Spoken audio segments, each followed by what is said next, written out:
Las señales de tránsito son universales. Eso significa que cualquier persona en cualquier parte del mundo que se encuentre puede entenderlas. Eso precisamente significa universal. Es algo que puede ser entendido, que puede ser comprendido y que funciona en cualquier parte. El Evangelio es universal para todo redimido. De ahí que Apocalipsis capítulo 5 versículo 9 dice que Juan, estando en el cielo, en la visión que Dios le da y lo lleva al cielo, él puede ver allí que había seres vivientes. Y estos seres vivientes dice que cantaban un cántico nuevo diciendo: digno eres de tomar el libro y de abrir los sellos, porque tú fuiste inmolado y con tu sangre nos has redimido de todo linaje, lengua y pueblo y nación. Esto significa que la posibilidad de la salvación es igual para todos y cada uno de nosotros. En algún momento de nuestra vida, todo ser humano, entendemos que Dios nos está llamando al arrepentimiento de nuestros pecados. Sin embargo, la respuesta a ese llamado no siempre es la misma y es personal. Hoy quiero hablarte un pasaje en Lucas capítulo 23, versículo 35 al 38. Si puedes abrir tu Biblia, va a ser una bendición. Voy a compartirte también algunos otros textos que están allí en este capítulo. Lucas capítulo 23, versículo 35 al 38. Dice la palabra de Dios: y el pueblo estaba mirando, y aún los gobernantes se burlaban de él, diciendo: a otro salvó, sálvese a sí mismo, si este es el Cristo, el escogido de Dios. Los soldados también les escarnecían, acercándose y presentándole vinagre y diciendo: si tú eres el rey, de los judíos, sálvate a ti mismo. Había también sobre él un título escrito con letras griegas, latinas y hebreas. Y este título decía: este es el rey de los judíos. Es importante entender que las leyes están puestas para ser cumplidas. Donde quiera que sea que nos movamos, hay leyes que regulan el comportamiento del ser humano. Y estas leyes están puestas para ser cumplidas. Una mujer en el año 2013, una barcelonesa, quiso ingresar a Marruecos, fue invitada por una amiga de ella a ir a Marruecos, iban en vehículo. Lo que no sabía ella era que su amiga transportaba droga en ese vehículo. Bueno, en algún control fue descubierto y ella fue presa igual que su amiga por el delito de tenencia de droga. Y bueno, estuvo 2 años en cárcel hasta el año 2015. En el año 2015 en España salió una ley, que es la ley de la segunda oportunidad. Ella en este tiempo contrajo deudas, porque estando en la cárcel su familia perdió todo para tratar de sacarla allí. Esas deudas eran impagables. Pero esta ley que salió en el año 2015 pudo darle la absolución y ella salió en libertad, amparada en esta ley. Por la ley estuvo condenada, pero fue por la ley que pudo ser liberada. Exactamente lo mismo sucede con nuestra condenación, con la condenación de nuestro pecado delante de Dios. La Biblia dice que la paga del pecado es muerte. Así que la ley de Dios nos condena por ser pecadores. Pero Cristo vino a cumplir con esa ley de Dios. Él murió por nuestros pecados, pero Él cargó nuestros pecados, pero Él no cometió pecado. Es por eso que al pagar nuestra culpa, por la misma ley somos absueltos. Es por eso que la ley de Dios que nos condenaba, ¿sí? Hubo un momento trascendental, en el momento en que Cristo murió en la cruz, que esa ley fue cumplida. Dice Colosenses capítulo 2 versículo 13 que Cristo en la cruz anuló el acta de decretos que había contra nosotros, que nos era contraria, ese acta de decreto que nos declaraba a nosotros culpables. Algunos piensan que este acta de decretos era precisamente este título escrito: este es el rey de los judíos. Otros piensan que el acta de decretos es Cristo mismo, que allí estaba colgado en la cruz. Lo cierto es que el Salvador moría en la cruz por nuestros pecados. Y el título escrito, este es el rey de los judíos, demostraba una cosa muy importante: la salvación no se puede separar del reino de Dios. La salvación nunca se la puede separar del reino. De ahí que aunque algunos buscan esa salvación y algunos anhelan esa salvación y todo el mundo trata de ser salvo. Muy pocos están dispuestos a sujetarse y a someterse al reino de Dios. El título escrito fue escrito de manera universal, porque fue escrito en lengua latina, en lengua griega y en lengua hebrea. Y esto nos habla de que Dios se estaba comunicando de una manera universal. Ahora, esto también significa que el reino de Dios está por encima absolutamente de todo. Y solo aquellos que reciben al reino de Dios de esta manera, verdaderamente son salvos. Hay tres cosas que significaron que este título escrito significó en esas tres lenguas que fue escrito. Significó en ese momento y significa hoy para nosotros, y de ello depende nuestra salvación. Lo primero que vamos a ver es que este título escrito significó que el reino de Jesús está por encima o por sobre toda cultura. Las primeras letras que dice que este título fue escrito es en letras griegas. La cultura es el enemigo número uno de las bendiciones de Dios. La cultura es eso que nos arraiga, que nos forma la vida. Nosotros somos formados dependiendo del lugar donde vivimos en una cultura y esto va a regir muchas de las prácticas que nosotros tengamos. Y muchas de esas prácticas atentan directamente contra la voluntad y la santidad de Dios. Estamos en estos días celebrando la Pascua. Y la Pascua es algo que se celebra prácticamente en todo el mundo. Todos los países celebran la Pascua. Porque la Pascua tiene que ver con la muerte y resurrección de nuestro Señor Jesucristo. Sin embargo, no todos la celebran de la misma manera. En Brasil, la celebración de la Pascua, curiosamente, comienza 40 días antes, con la celebración del Carnaval, que es una fiesta pagana entregada a placeres, a droga, a alcoholismo, a sexo y a toda clase de perversión. En, por ejemplo, Reino Unido, la Pascua se celebra preparando tortitas y lanzándolas al aire. Se hacen carreras. La gente de alguna manera participa en esos juegos. En Grecia se arrojan ollas de barro desde la terraza. En España, los varones se disfrazan de esqueletos y danzan la conocida danza de la muerte. Las letras griegas eran el idioma de la cultura en ese momento. El griego era el idioma con el cual se movía todo el imperio romano y era el idioma universal porque había arrastrado con la cultura de todos los pueblos. La cultura es la suma total de rasgos, de comportamientos aprendidos que caracterizan a una sociedad. En el lugar donde vives, en el lugar donde naciste, donde creciste, hay una cultura. Hay cosas que están arraigadas a ese lugar y esas cosas han formado tu vida. Y aunque toda cultura es diferente, aunque de un pueblo a otro, de una provincia a otro, de un país a otro, la cultura puede ser diferente. Toda cultura de un pueblo y de una tierra es una cultura de pecado. Es una cultura que endiosa al ser humano y que busca borrar a Dios. Es por eso que en Marcos capítulo 7, versículo 13, el Señor le dijo a los judíos, dijo que ellos estaban invalidando la palabra de Dios con sus tradiciones que se habían transmitido de generación en generación. El título escrito en letras griegas significa que Cristo fue declarado rey sobre toda cultura. A veces nos cuesta tanto dejar nuestras costumbres, porque son nuestra cultura, nuestra forma de vida. Pero todo aquel que recibe a Cristo como su Salvador, recibirá también su reino, y la cultura del reino comenzará a regir sobre su vida. Necesitamos cambiar nuestras costumbres, necesitamos adaptarnos y ser transformados por esa cultura del reino, porque Cristo está sobre toda cultura. La segunda cosa que aprendemos en este título escrito y que es sumamente significativa para nuestra salvación es que el reino de Jesús es sobre todo gobierno. La segunda letra que fue escrito, dice aquí el texto, es que fue escrito en letras latinas. No hay reino más poderoso que el reino de Cristo.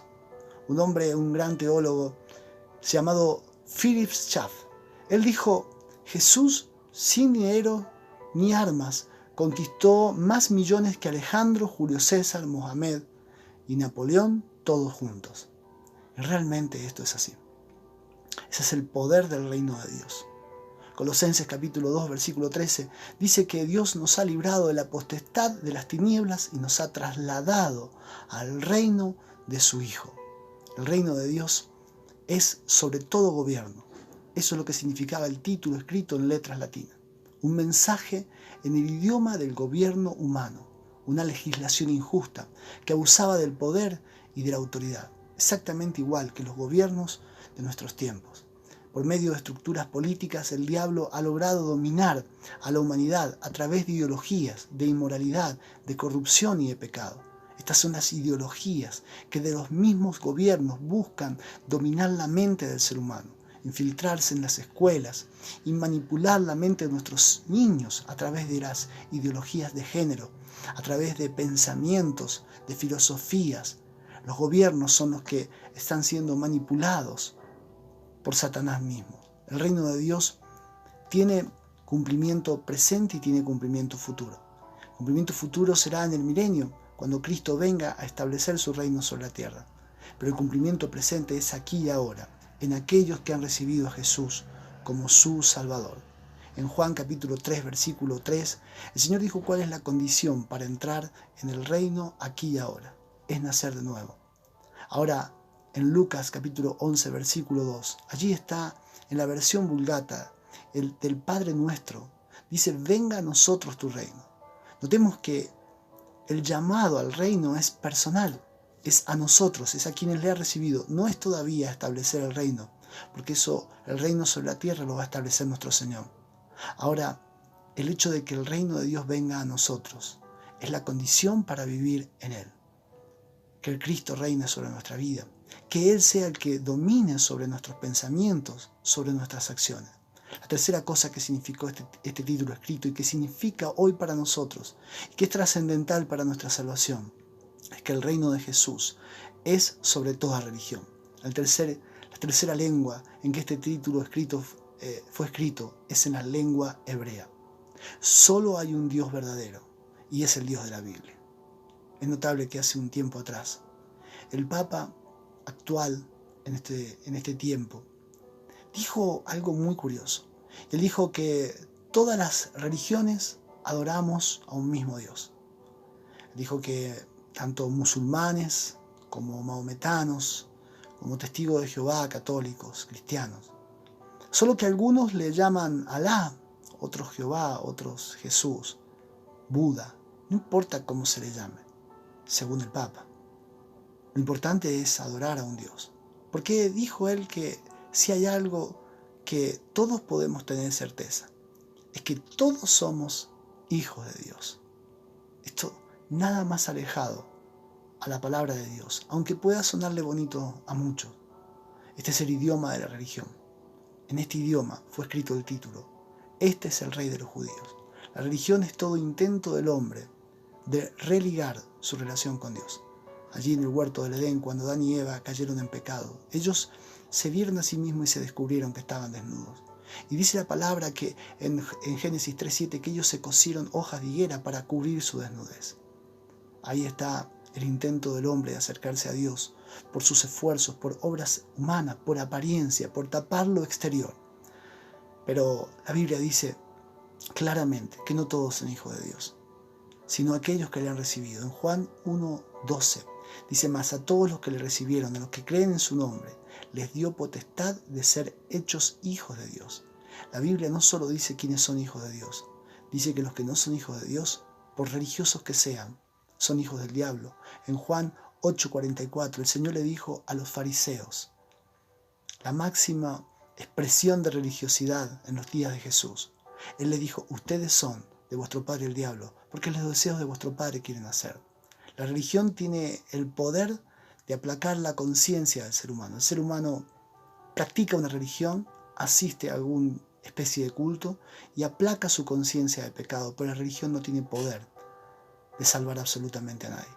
Es por eso que Apocalipsis capítulo 22, en el versículo Apocalipsis 22 en el versículo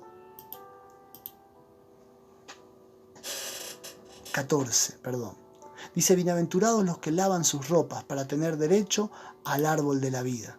Dice más, y para entrar por las puertas de la ciudad, mas los perros estarán afuera, y los hechiceros y los fornicarios, los homicidas, los idólatras y todo aquel que ama y hace mentira. Solo hay una posibilidad de ser salvo, y es ser lavado por la sangre del Cordero. Nuestras ropas significan nuestra vida. No hay religión que nos pueda salvar. Tal vez practicar una religión puede aplacar tu conciencia, pero de ninguna manera te podrá salvar. Jesús está por encima de toda religión, de toda creencia. Quiero terminar con esto. Allí en el versículo 33, en el contexto de la cruz, dice el versículo 33, y cuando llegaron al lugar llamado de la calavera, le crucificaron allí y a los malhechores, uno a la derecha y otro a la izquierda. Al lado de Jesús en la cruz había dos personas. Y esto representa a dos decisiones muy importantes. Porque dice que mientras uno le injuriaba y le decía, sálvate a ti mismo, el otro dice que le dijo, acuérdate de mí cuando vengas en tu reino. Es de suponer que estas dos personas no lo habían conocido al Señor. Pero hubo algo que a este hombre le hizo pensar en el reino. Sin duda, fue el título escrito que decía, este es el Rey de los judíos. La salvación no se puede separar del reino de Dios. Si verdaderamente quieres ser salvo, si verdaderamente quieres vivir una eternidad con Dios, si verdaderamente quieres ser un hijo de Dios, el reino de Jesús debe estar sobre todas tus costumbres y toda tu cultura. El reino de Jesús debe estar sobre todo lo que gobierna tu vida, sobre todo gobierno humano. El reino de Jesús debe estar sobre todas tus creencias religiosas. El título escrito fue de extrema relevancia para aquellos condenados a ambos lados del Señor. Sin embargo, mientras para uno resultó en salvación, para el otro resultó en condenación. La gran pregunta es si estás dispuesto a que el reino de Jesús esté sobre todo en tu vida, porque de ello dependerá si resulta para salvación o para condenación. El título escrito significa que Dios nos quiere hablar de manera universal y nos quiere dar esa salvación a todos nosotros. ¿Cuál será tu respuesta? La cruz verdaderamente significa que Dios quiere salvarnos. La mano de Dios está extendida. Si no has recibido a Jesús en tu corazón, este es el momento que lo hagas. Y si aún hay cosas en tu vida sobre las cuales todavía Jesús no está por encima de esas cosas, es porque todavía tal vez no ocupa ese lugar. Pero hay un título escrito y hay una respuesta que Dios espera de nosotros. Te invito a que hagas esta oración conmigo. Señor, en el nombre de Jesús te damos gracias por tu palabra, pero principalmente te damos gracias por haber muerto en la cruz por nuestros pecados. Señor, porque por la ley estábamos condenados, pero Señor, cargaste nuestros pecados y sin cometer pecado alguno, Señor, pudiste morir en la cruz y resucitar, porque la muerte no pudo retenerte. Señor, el título escrito nos habla claramente de que no solamente eres el Salvador, de que eres el Rey, y que todo aquel que te reciba como Salvador deberá recibir también tu reino. Hoy en este día, Señor, envío esta palabra, creyendo en el poder de tu palabra, Señor, porque dice el libro de Isaías que tu palabra no volverá vacía. Tal vez alguien está recibiendo este mensaje en este día, Señor, y es puesto frente a una gran decisión. A ambos lados de la cruz hubieron dos decisiones. Señor, yo te pido que tu Espíritu Santo obre con poder para que cada uno que escucha este mensaje pueda tomar la mejor decisión. En el nombre de Jesús. Amén. Te invito a que te suscribas a este canal, porque de esa manera te llegarán los mensajes que aquí subimos.